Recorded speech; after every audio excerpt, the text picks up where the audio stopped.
Bonsoir la famille, j'espère que vous allez tous bien.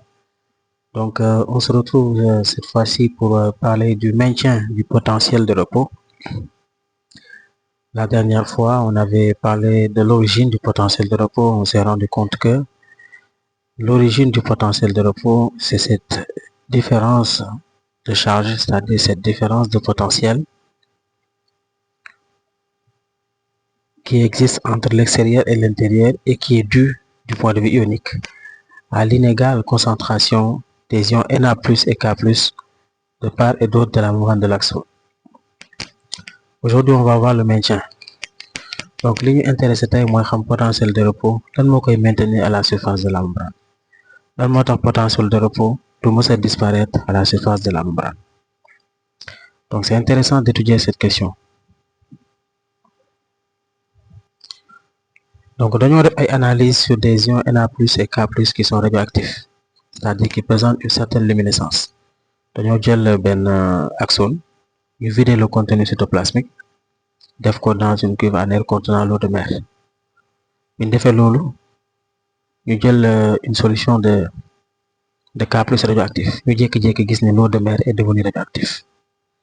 Donc loolu liñ ci conclure mooy kon ion K+ yi dañoo génn K+ génn na ñu ne il a respecté son gradient de concentration.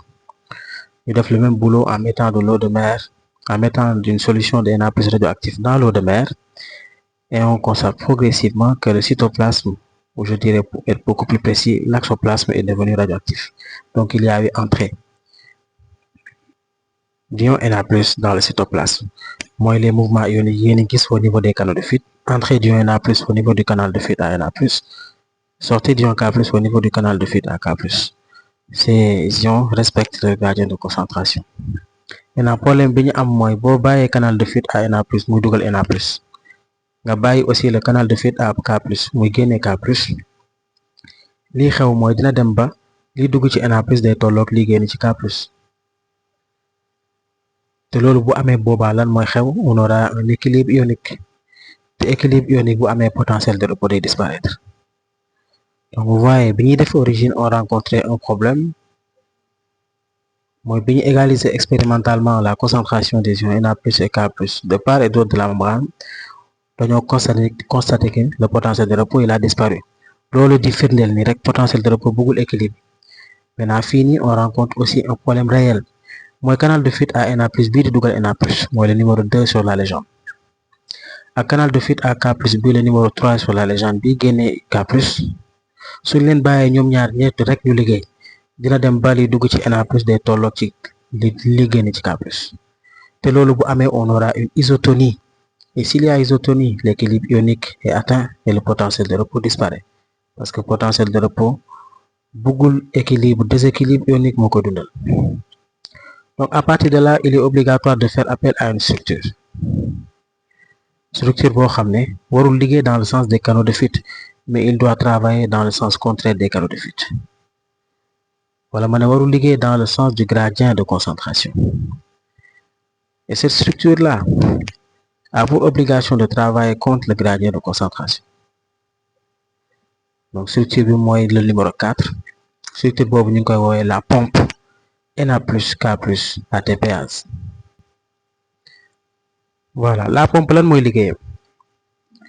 Pompe lii liggéeyam mooy dafay empêcher l'atteinte de l'équilibre ionique bi nga xam ne le flux passif des ions Na+ et K+ mën na ko créer. Pompe loolu lay jéem a contrer. Maintenant naka la koy contrer vous allez me dire.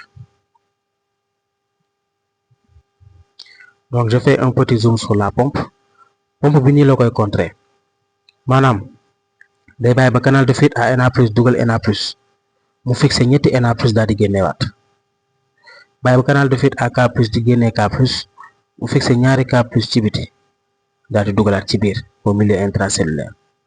En résumé, le canal de fuite la pompe sabote le travail des canaux de fuite. Donc bu dee canal de fuite à Na+, su dugalee Na+, mu coppati ñetti génne, bu K+ génnee mu coppati ñaar daal dugalaat, lu muy def dafay conserver le déséquilibre ionique. Et quand le déséquilibre ionique est conservé, le potentiel de repos ne va jamais disparaître. Donc la pompe Na plus K plus ATPase est une structure très importante. Maintenant, vous allez me dire, ce que tu viens de nous présenter là, c'est un travail contre le gradient de concentration. Et du moment où on travaille contre le gradient, on doit quand même nécessiter de l'énergie. Madeleine, c'est simple. Comme c'est une ATPase, il va prendre de l'ATP produit par la mitochondrie, l'hydrolyser et avoir de l'énergie.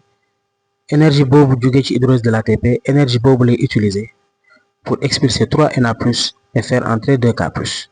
Ainsi, le déséquilibre ionique est maintenu et le potentiel de repos ne disparaîtra pas.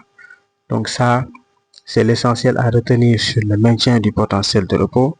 Si vous êtes intéressé par le petit texte, donc vous envoyez un message et je répondrai, Inch'Allah, dans les commentaires. Merci classe, portez-vous bien et à bientôt.